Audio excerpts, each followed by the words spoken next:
Okay, calm down.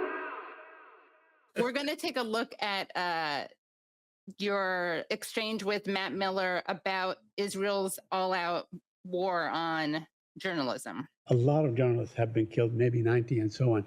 Do you have any doubt that that Israel intentionally targets journalists? So we have not seen evidence that Israel, let me use a rule, let me finish. We have not seen any evidence that Israel is intentionally targeting journalists. Obviously, we have seen dozens of journalists die as a result of this conflict.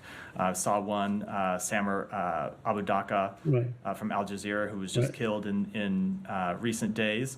And as we have said before, we mourn every journalist who has given their life in covering this conflict and bringing information to the American public and to people all around the world. We think the work that the free press does is critical to a democracy, especially in conflict zones where, unfortunately, far too many do pay this sacrifice, and our condolences go out to all of their families. And there are cases where, when we have seen actions that we thought warranted, we have raised questions with the Israeli government and sought more information. You saw us do that with respect to the Reuters journalist who was killed in Lebanon. And we will continue to do so, and we will continue to encourage Israel to comply with their own rules of engagement and comply with international humanitarian law. And if we ever see signs that they are not, we will of course be very clear about that with them. Go ahead. Last one, Saeed, because there are a lot of other people. You mentioned Samer Abu Daqqa. I mean, he was bleeding there for like 6 hours, and they sent in a crew to retrieve him. They were all shot dead. So they knew exactly where he was and what he was bleeding right there. People are trying to reach and retrieve him, and the Israeli army disallowed them from doing that. So wouldn't that be intentional? So again, as always, it's very difficult for me to comment from specific facts here. We're in an extremely challenging information space when you see different accounts about activities on the ground. But as I said, we continue to be clear with Israel that they must comply with all international humanitarian law. Go ahead. That journalist who was just killed, as you pointed out, was shot. So he was targeted in the first place. But let's say that it was accidental, just for argument's sake. Like, it's not the truth, but I'm just going to make an argument. Then they don't let medical aid come to him, and they shoot and kill a paramedic who tries to reach him. Three. Okay, 3. So you can't, there's like no plausible deniability there. There's no plausible deniability whatsoever, none. Samer Abu Daqqa, first of all, he was accompanying the correspondent, Wael Dahdouh. Wael Dahdouh's family in October was killed by an Israeli bomb, his whole family. So it's the same correspondent was out there covering. To his credit, he went out covering what was going on, and his cameraman and sometime producer, Samer Abu Daqqa, was out there with him, and they both got hit. And Wael was injured. He was able to walk back or roll back, whatever it was the situation. And Samer remained, and they wouldn't allow the crew to get to him. But this, Katie, happened time and again. I mean, that's how 90 plus Palestinian journalists have been killed in this conflict. Now, I know that the United States of America, Secretary Blinken, constantly, talks about the death of journalists in the Ukraine war, which should be condemned, obviously, for obvious reason. But, they don't even mention that there are 90 Palestinian journalists that have been killed. They say journalists in the Middle East. Journalists in the Middle East. I mean, this is such a, it's a non kind of definitive kind of answer or place. You need to say, we will not allow Israel to continue killing journalists on purpose because they know where every journalist lives. You see, what people don't understand, there's something called COGAT, which is the coordinator for the territories. The coordinator for the territories in Gaza registers, records every birth and every death. They know exactly where every person lives They know every place that they hit a bomb with, because Israel depends on AI a great deal, and it's targeting and all these things. So when they kill a journalist, and especially in their sleep when they hit their homes, they know exactly who they are. They know exactly what they do. They know exactly that when they were born, what they do, where they went to school, what kind of kids they have, whether they're married or not. They know all these details. Because that is the job of the coordinator. And in fact, was one of the most contentious issues when the United States was trying to issue the visa waiver, if you recall, back in August and September, because COGAT had some restrictive questionnaires that they wanted to ask Palestinian Americans and so on. And the U.S., was a bit, annoyed with Israel's enforcement of this. So they know exactly who was where when. So they know exactly all of that. So to say that they have done it without intention to do it is nonsense. It's so disgusting. It's like every time that I think Israel couldn't do anything worse, they do it. And every time I think like, okay, now Israel's defenders are going to be critical. They have to, because it's just too gruesome to deny someone medical aid while they're bleeding out. But they do it. And then somehow it's, but Hamas, or, well, he must have been a terrorist. Or I'm trying to think of the other things that they say. But those provide a lot of leeway for these people. Well, I tell you what, Israel has always done that, Katie. If you go back to 1967, I think there's, until this war, there was something like 70, 75 Palestinian journalists that have been killed by Israel. So this is not something new. Israel disallows ambulances and first aid vehicles from moving from point A to point all the time. I had a relative of mine, she had a heart attack. There was an ambulance to take her. They held her at the checkpoint, and they will not let them through to the hospital, the Al-Quds hospital in East Jerusalem, until she died. I mean, and then they said, you can go. I mean, that's exactly what they do. It's really, it is very brutal. And, you use the word sadistic when we started this conversation, and that's exactly what it is. So they do that all the time. They target journalists, they target medical workers. Already this war claimed maybe 200 medical workers, including doctors and nurses and medical care givers and all that. So they know perfectly well. They destroyed schools, they destroyed mosques, they killed 2 women in a church the other day. The last remaining church in Gaza, they destroyed one. This is the last remaining church in Gaza, and it's a very small Christian community. They target them, they killed a woman and her daughter. So Israel does all that on purpose. Nobody can deny this. The targeting of journalists and the targeting of the medical professionals. The other day, medical professionals held a press conference and they opened fire on them during the press conference. Yes, yes, absolutely, all the time.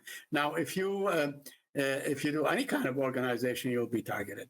And it's not only in Gaza, but also in the West Bank. This happens time and time again.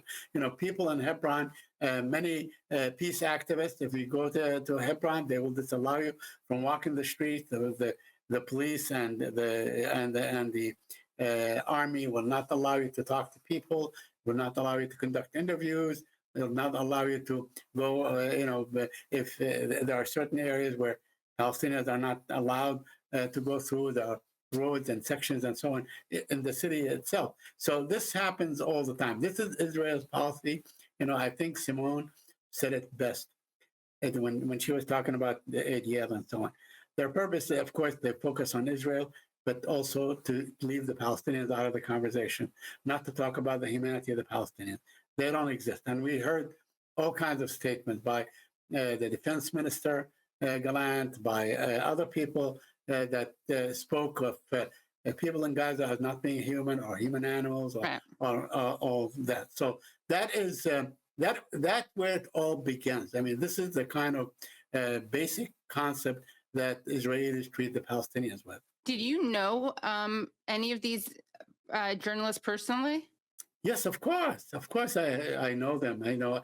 You'd be surprised. Some of them were trained. They would come to the United Nations, that they would bring someone like me to speak to them and so on. We have done this in the past, many, over the years and so on. So yes, of course. I mean, let's say the there was a correspondent of Hatab of the Palestine TV. I mean, they bring me on and they bring him on because he would be in Gaza and he would tell us what's going on and they would ask me to comment on U.S. policy night after night. Then, one day he was bombed and killed. So I can go on, with many examples like this. So, the journalist community is not that large. I mean, most of us know each other or have known each other or have been on the same programs with one another without knowing each other, So in one way or another, you have some sort of a connection with these journalists.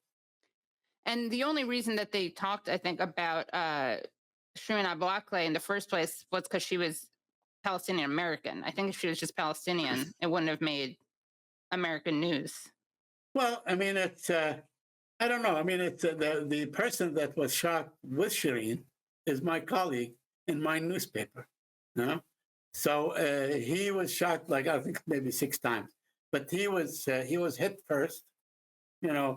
I know how snipers work. I mean, I have, I came to understand that when I was in Iraq for 5 years. I knew how sniping happened. Apparently, there's a sniper and there's a spotter. There's a guy that pulls the trigger and there's a spotter. And they say, okay, well, the bullet has something, there's the wind factor or the air factor, whatever, they do it. I don't know much about ballistics, but that's what they do. So basically, they shot him for distance to see how they are going to hit her, and they hit him in the shoulder.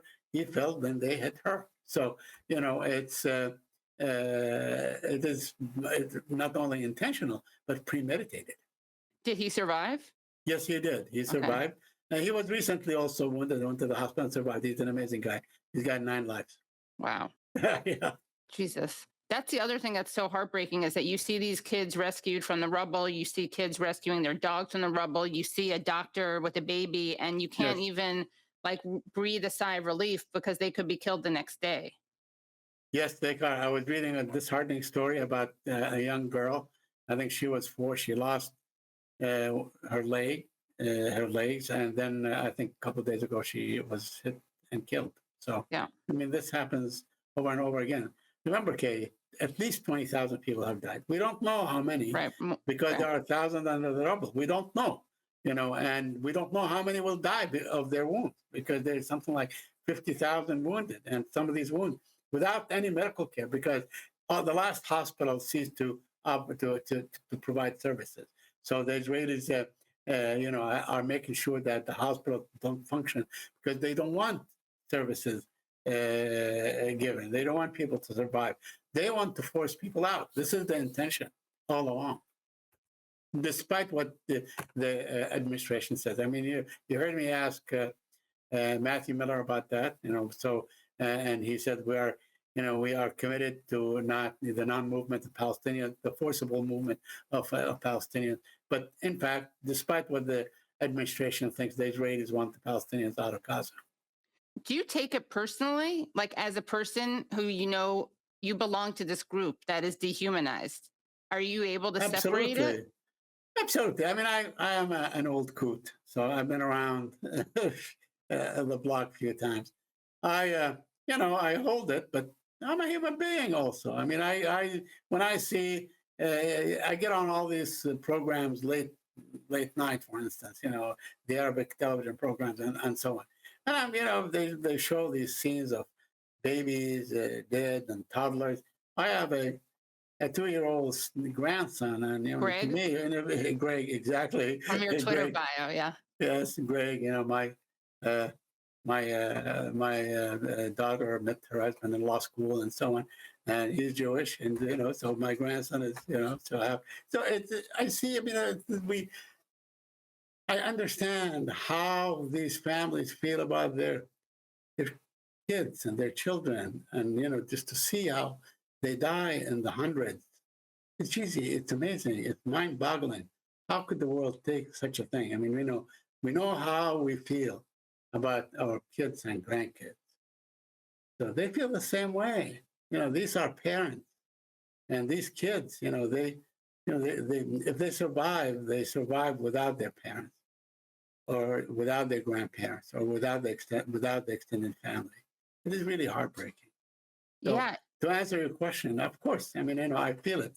every day. But then I need to go on. I need to ask the question. I need to write my report, and I need to raise the issues.